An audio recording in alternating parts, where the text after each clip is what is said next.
सीमा को फिर से उस औरत की रोने की आवाज सुनाई देती है। आखिरकार सीमा अपने आप को रोक नहीं पाती और वो घर का दरवाजा खोलकर बाहर निकलती है। आखिर ये माजरा क्या है? आज तो मैं पता करके रहूंगी। अब आवाज का पीछा करते हुए सीमा आधी रात को गांव की चौपाल के पास बने कुएं के पास पहुंच जाती है, जहां कुएं की चारों ओर बेड़ियां लगी होती हैं। उन बेड़ियों में लगे हुए ताले के साथ एक लाल रंग का कपड़ा और माता रानी का कलावा बंधा होता है। उस कुएं में से सीमा को किसी के रोने की आवाज आती है। सीमा परेशान हो जाती है। इस कुएं में कौन है? कौन है यहाँ? सुनो, कौन है? कौन रो रहा है? वो चिल्ला चिल्ला कर पूछती है और साथ ही लोगों को जगाने की कोशिश करती है, मगर किसी को भी उसकी आवाज सुनाई नहीं देती।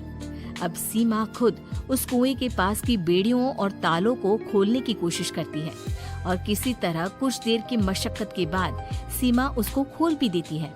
और जैसे ही वो कुआं खोलकर उसके अंदर झांकती है, सीमा उस कुएं में गिर जाती है। इतने में उसकी नानी की नींद भी खुल जाती है और सीमा को पास ना देखकर नानी परेशान हो जाती है। नानी घबराकर पूरे घर में उसे ढूंढने की कोशिश करती है, जिसके बाद उसकी नानी और सभी लोग उस खूनी कुएं के पास जाते हैं और सीमा की नानी कुएं के पास खड़ी होती है। सभी गांव वालों और सीमा की नानी को सीमा के चिल्लाने की आवाज आती है। बचाओ! कोई मुझे बचाओ! मेरी बच्ची, हम आ गए, हम तुझे बचा लेंगे। नानी, मुझे यहाँ बहुत डर लग रहा है। यहाँ इंसान की कटी हुई मुंडिया, हाथ, पैर और कंकाल है और खून भी है। नानी, मुझे डर लग रहा है। आप सब मेरी मदद कीजिए, नहीं तो ये खूनी कुआं मेरी बच्ची को भी खा जाएगा।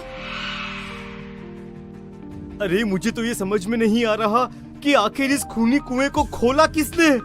सालों पहले इसको इतनी मुश्किलों के बाद तांत्रिक बाबा ने बंद किया था।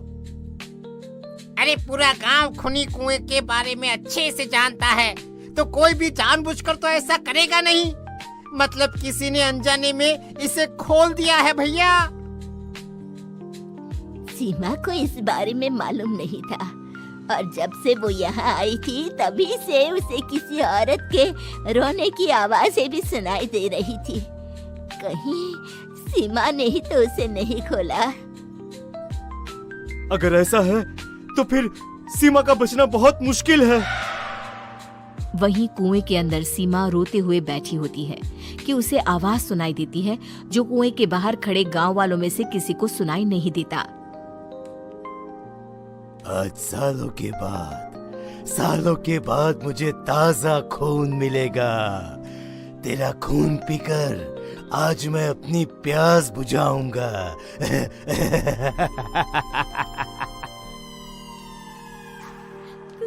कौन है? कौन है? मत मारो प्लीज, मुझे जाने दो प्लीज। मैंने किसी का क्या बिगाड़ा है? वो तुझे मरने के बाद पता चल ही जाएगा। जितने में गांव वाले और सीमा की नानी कुछ सोच पाते, उतने में उन्हें सीमा के चिल्लाने की आवाज आती है और अगले ही पल सब शांत हो जाता है। क्या हुआ?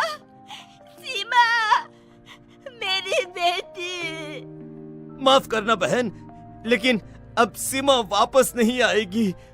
हमें एक बार फिर से कुएं को बंद करना होगा। गांव वाले तभी तांत्रिक को बुला कर लाते हैं। एक बार फिर अपनी शक्ति से तांत्रिक बाबा उस कुएं को हमेशा हमेशा के लिए बंद कर देते हैं और वहां एक बोर्ड लगा दिया जाता है कि यहाँ आना मना है।